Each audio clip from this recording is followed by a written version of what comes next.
This material is modeling clay. This part is extruder machine. Is stainless steel 304.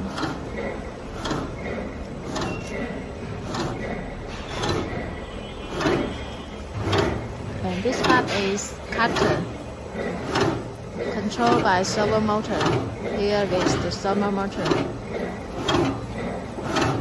and the sensor to control the weight and length be more equal and weight more correct. You see?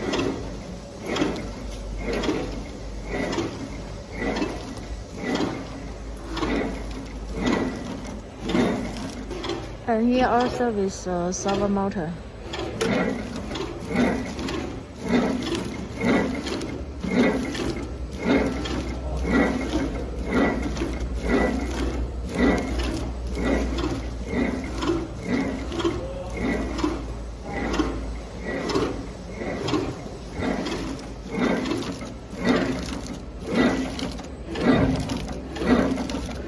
Packing details.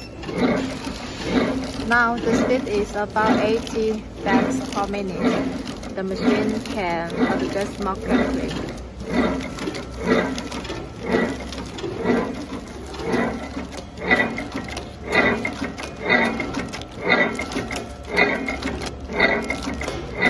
Finished product.